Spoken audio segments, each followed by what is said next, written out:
আগুনে জ্বলছে চা বাগান। কার্শিয়াংয়ের লংভিউ চা বাগানে আগুন লেগেছে, আগুনে পুড়েছে কয়েক একর চা গাছ। দেখুন ভয়াবহ সেই ছবি, দাউ দাউ করে আগুন জ্বলছে লংভিউ চা বাগান কার্শিয়াংয়ের। এই লংভিউ চা বাগানে আগুন লাগে এবং কয়েক একর চা গাছ পুড়ে ছাই।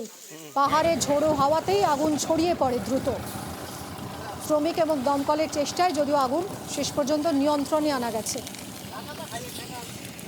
একের পর এক চা বাগান পুড়ে ছাই, কয়েক একর জমির চা গাছ পুড়ে গেছে। লংভিউ চা বাগানের ছবি, কার্শিয়াংয়ের লংভিউ চা বাগানে আগুন লাগে, কয়েক একর চা গাছ পুড়ে গেছে। পাহাড়ে ঝোড়ো হাওয়া এবং সেই কারণেই আগুন দ্রুত ছড়িয়ে পড়ে। অবশেষে শ্রমিক এবং দমকলের চেষ্টায় আগুন নিয়ন্ত্রণে আসে। কার্শিয়াংয়ের মহকুমা শাসক জানিয়েছেন অগ্নিকাণ্ডে বেশ কয়েক একর চা বাগান ক্ষতিগ্রস্ত হয়েছে। সিভিল ডিফেন্সও রয়েছে, তবে হতাহতের কোনো খবর নেই। কিন্তু কিভাবে আগুন লাগলো তা এখনো জানা যায়নি।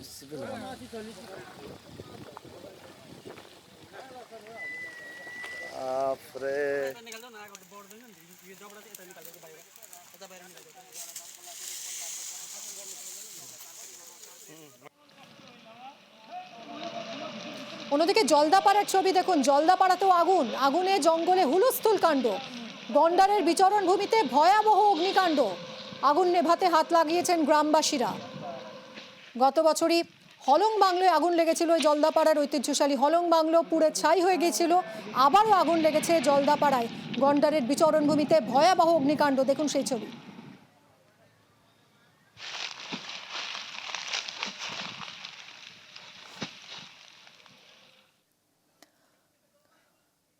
আর এবার মালদহেও বিধ্বংসী আগুন। ক্ষতিগ্রস্ত হয়েছে 7টি কাঁচা পাকা বাড়ি, একাধিক গবাদি পশুর মৃত্যু হয়েছে। দেখুন ভয়াবহ সেই ছবি। আগুনের লেলিহান শিখা। মানিকচকের সিমনটোলা বাঁধ এলাকায় ঘটনা। বিদ্যুৎবাহী তার থেকে আগুন ছড়ায় বলে দাবি স্থানীয়দের। একাধিক বাড়ির ওপর দিয়ে বিদ্যুতের তার রয়েছে এবং সেই কারণেই দ্রুত আগুন ছড়িয়ে পড়ে এবং এই বিপত্তি বলে দাবি এলাকাবাসী।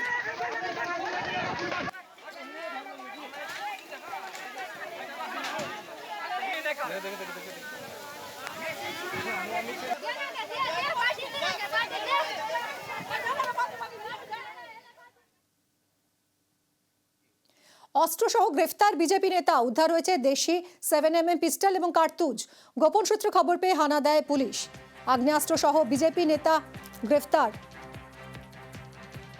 শরদিন্দু আমাদের প্রতিনিধির সঙ্গে কথা বলবো। শরদিন্দু, কিভাবে পুলিশের জালে ধরা পড়লো বিজেপি নেতা অস্ত্রসহ? দেখো, মেমারি থানার পুলিশ সোমবার রাতে 19 নম্বর জাতীয় সড়কের ধার থেকে এক ব্যক্তিকে আগ্নেয়াস্ত্র সহ গ্রেপ্তার করেছে। ধৃতের নাম গঙ্গাধর কর্মকার। তার বাড়ি পূর্ব বর্ধমানের গলসি থানার অন্তর্গত শিবনড়ি গ্রামে। এবং যেটা জানা যাচ্ছে, তিনি পঞ্চায়েত নির্বাচনে বিজেপির হয়ে জেলা পরিষদের প্রার্থী হয়েছিলেন এবং লোকসভা নির্বাচনেও বিজেপির হয়ে তিনি কাজ করেছিলেন। পুলিশ ধৃতের কাছ থেকে একটি লাইসেন্সবিহীন দেশি 7mm পিস্তল এবং 5 রাউন্ড গুলি উদ্ধার করেছে। এবং ধৃতকে প্রাথমিক জিজ্ঞাসাবাদের পর জানা গেছে যে সে বিহারের মুঙ্গেরের এক অস্ত্র ব্যবসায়ীর কাছ থেকে আগ্নেয়াস্ত্র কিনেছিল এবং এখানে অস্ত্রটি বিক্রি করতে এসেছিল। জাতীয় সড়কের পাশে কানাইডাঙ্গা এলাকায় অস্ত্রটি হাত বদল করার সময় জন্য অপেক্ষা করছিল ধৃত। সেই সময় পুলিশ তাকে গ্রেপ্তার করে। ধন্যবাদ শরদিন্দু। আপনি কোথায় নিয়ে যাচ্ছিলেন আগ্নেয়াস্ত্র?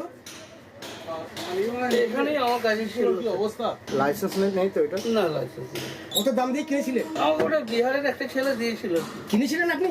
আপনাকে দিয়েছিল? না, ছেলে কত দিয়ে কিনেছিলেন? 22-23 হাজার টাকা দিয়েছিল। 2018 সালের জেলা পরিষদের বিজেপি প্রার্থী ছিলেন আপনি? হ্যাঁ। কিছু জন্য ধরেছে? কেসে ধরেছে, কিন্তু একটা ষড়যন্ত্র হয়েছে। বিজেপি করেন বলেই কি ষড়যন্ত্র পাওয়া যায়? এখন সেটাই তো সন্দেহ। দাঁইহাট পুরসভায় অনাস্থা। পুর প্রধানের বিরুদ্ধে অনাস্থা উপপ্রধানের। অনাস্থা পত্রে সই করেছেন আরও 11 জন কাউন্সিলর। পুর প্রধানের বিরুদ্ধে দুর্নীতির অভিযোগ। রণদেব আমাদের প্রতিনিধি আরো বিশদে জানাবেন। রণদেব, তাহলে ইকুয়েশনটা এখন কি দাঁড়ালো? দেখো, এই মুহূর্তে যে দাঁইহাট পুরসভার 14 সদস্যের যে পুরবোর্ড, সেই পুরবোর্ডে 3 জন একদিকে আর 11 জন হচ্ছে তাদের বিদ্রোহী। এবং যে দাঁইহাট পুরপ্রধানের বিরুদ্ধে তৃণমূলেরই উপপুরপ্রধান সহ 11 জন অনাস্থায় এনেছে। এবং অনাস্থায় মূল অভিযোগ হচ্ছে উনি প্রধান কোন রকম কথা শোনে নাই 11 জন পুর সদস্যের, এবং দুর্নীতিগ্রস্ত এবং কাজ এখানে হয় না, উন্নয়ন একদমই হচ্ছে না। বারবার উচ্চ নেতৃত্বকে জানিয়েও কোনো ফল হয়নি। উচ্চ নেতৃত্ব কলকাতায় ডেকে পাঠিয়েছিলেন 14 জনকে এবং সেখানে সকলকে বসিয়ে একটা মীমাংসার চেষ্টা করে বলা হয়েছিল, একসাথে চলার নির্দেশও দেওয়া হয়েছিল, কিন্তু সেই নির্দেশ অমান্য করে পুরপ্রধান একাই কাজ করছে এই অভিযোগে আজকে উপপুরপ্রধানের নেতৃত্বে এখানে 11 জন সই করেছে। 10 জন এসেছিলেন দাইহাট পুরসভায় এবং সেখানে এক্সিকিউটিভ অফিসারের কাছে তাদের অনাস্থাপত্র জমা দিয়েছেন এবং তারপর কাটোয়া মহকুমা শাসকের দপ্তরে গিয়ে অনাস্থাপত্র জমা দেওয়া হয়েছে বলে জানা গেছে। ধন্যবাদ। 24 সালে হেরেছি, 21 সালের নির্বাচনের ফলাফল আর 24 সালের নির্বাচনের ফলাফল, হারের ফলাফল সেম, তখন একটু খানিকটা বেশি ছিল। তাহলে এর জন্য আমি একাই দায়ী? তাহলে ওনারা কি কেউ দায়ী নয়? হার হলে আমি দায়ী আর জিতলে অনুগান ওনাদের প্রকাশ হবে, এটা তো হতে পারে না। আমি মনে করলাম যে বোধহয় ওয়ার্ডের কাজ করলেই বোধহয় ভালো ফল হয়। এখন দেখলাম ওয়ার্ডে কাজ না করে চুপচাপ বসে থাকাটাই বোধহয় ভালো ছিল। মানে একটা কথা আছে না, বুদ্ধিতে যার ব্যাখ্যা মেলে না, এটা হচ্ছে আমার বুদ্ধিতে এর ব্যাখ্যা নেই। অনাস্থা জমা দিলাম চেয়ারম্যানের বিরুদ্ধে, নো কনফিডেন্সের টিকিট দিলাম। তিনি আমাদের কিছু সঙ্গে আলোচনা করেন না, নিজের ইচ্ছা মতো করেন। উনি 3টি ওয়ার্ড ডেকেছেন, 3 নম্বর, ওনার 6 নম্বর আর 14 নম্বর। যত সমস্ত কাজ লক্ষ লক্ষ কোটি কোটি টাকা সব ওই 3টি ওয়ার্ডে হচ্ছে। বলতে কাজও হয় না, কোথাও শোনে না, আমরা কোথায় যাব? যদি এইটি হয়, যদি সরে যায়, দাঁড়ানবাসী রেহাই পেয়ে যাবে। তারা বহুদিন থেকে চাইছিল যে একে অন্তত আমরা দাঁড়াহাটের স্বার্থে করেছি, যদি না মেনে নেয় মানবে, আমরা সেই জন্য রেডি হয়ে এসেছি।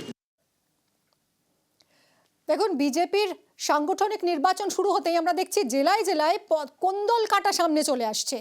সে মণ্ডল হোক বা জেলা সভাপতি নির্বাচিত হতেই বিজেপির একাংশ তারা অসন্তোষ প্রকাশ করছেন প্রকাশ্যেই। এবার একেবারে দক্ষিণ কলকাতা, খাস কলকাতাতেই জেলা বিজেপিতে কাজিয়া।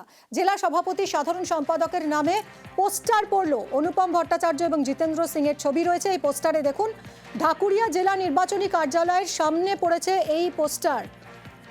টাকা গাড়ির বিনিময়ে পদ বিলির অভিযোগ করা হচ্ছে এই পোস্টারে এবং জেলা সভাপতির নাম ঘোষণার 2 দিন পরই এই পোস্টার পড়েছে। রৌনক আমাদের প্রতিনিধির সঙ্গে কথা বলবো। রৌনক, একেবারে খাস কলকাতায় এইরকম পোস্টার, বিজেপি কি বলছে, কারা দিল এই পোস্টার?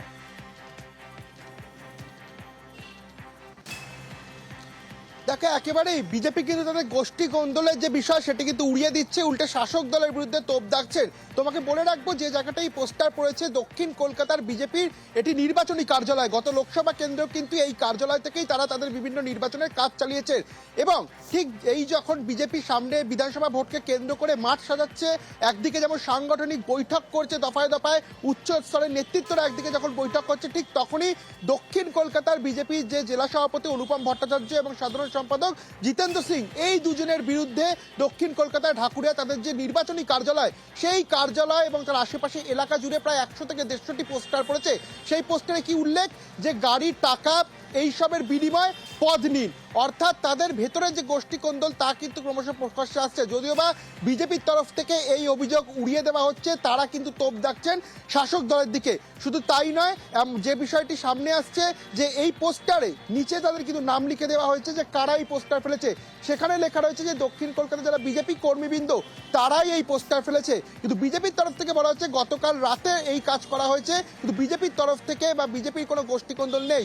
একদিকে যেমন জেলায় জেলায় এই একাধিক জেলা সভাপতি থেকে শুরু করে বিভিন্ন পদ নির্বাচিত হওয়ার পর গোষ্ঠী কোন্দল দেখা যাচ্ছে, ঠিক সেই চিত্রে ফুটে উঠল দক্ষিণ কলকাতায়। শহর কলকাতায় যে জেলা দক্ষিণ কলকাতা জেলা সভাপতি এবং সাধারণ সম্পাদক তাদেরই হয়তো গোষ্ঠীর একাংশ মেনে নিতে চায় না। সেই কারণে প্রায় 100 থেকে 150টি পোস্টার কোন জায়গায় পড়লো, যেখান থেকেই কিন্তু বিজেপি তাদের নির্বাচনী প্রচার, নির্বাচনে বিভিন্ন কাজকর্ম শুরু করে বা সেই অফিস থেকে কিন্তু তারা এই প্রক্রিয়া সম্পন্ন করে। ঠিক দক্ষিণ কলকাতা যে নির্বাচনী কার্যালয়, সেই কার্যালয় জুড়েই কিন্তু জেলা সভাপতি বা সাধারণ সম্পাদকের বিরুদ্ধে পোস্টার এবং সেই পোস্টারে উল্লেখ কি, পদের বিনিময়ে টাকা এবং মোবাইল ফোন, গাড়ি, এসবের বিনিময়ে পদ পাওয়া যাবে। নিঃসন্দেহে তা অস্বস্তিতে ফেলবে বঙ্গ বিজেপিকে। অনেক ধন্যবাদ তোমায় রৌনক। দলে কোনো গোষ্ঠী কন্দল নেই, বিজেপির কোনো কর্মী, বিজেপির কর্মীরা সবাই সুসংগঠিত, সবাই পার্টিকে ভালোবাসে, এটা বিজেপির কর্মীরা করতে পারে না। এটা যদি হয়ে থাকে আমি একদম নিশ্চিতভাবে বলতে পারি এটা তৃণমূল থেকে করা হচ্ছে। তৃণমূল বিজেপির উত্থানকে দেখে ভয় পেয়ে এটা হচ্ছে। এইটা শাসক দলের কেউ ফিরিয়েছে। বিজেপির সংগঠন এখন শক্তিশালী অনেক, কারণ এখন আমরা জেতার মুড়ে আছি। মেম্বারশিপ দেখেন সর্বকালে রেকর্ড হয়েছে। রাতের অন্ধকারে ফেলেছে, এরা তো রাতের অন্ধকারে ছাড়া কাজ করে না। এখন দেখছি বলে তুলছি। বিজেপি করলে বিজেপির নাম লেখে আমি যদি চুরি করতে যাই আমি লিখবো যে নিখিল চুরি করছে। খাস কলকাতায় পোস্টার গোষ্ঠীদ্বন্দ্ব বিজেপি। আমি তো কোথাও কোনো গোষ্ঠী দেখতে পাচ্ছি না। আপনারা কোথা থেকে কোন মানে অনুবীক্ষণ যন্ত্র দিয়ে গোষ্ঠী দেখতে পাচ্ছেন তো আমি সেটা বুঝতে পারছি না। কোনো বাচ্চা ছেলে গিয়ে পোস্টার লাগিয়ে দিতে পারে, এই সমস্ত কোনো প্রভাব বিজেপির রাজনীতিতে নেই। বিজেপিতে কোনো গোষ্ঠী নেই, বিজেপিতে কোনো আলাদা এজেন্ডা নেই, আলাদা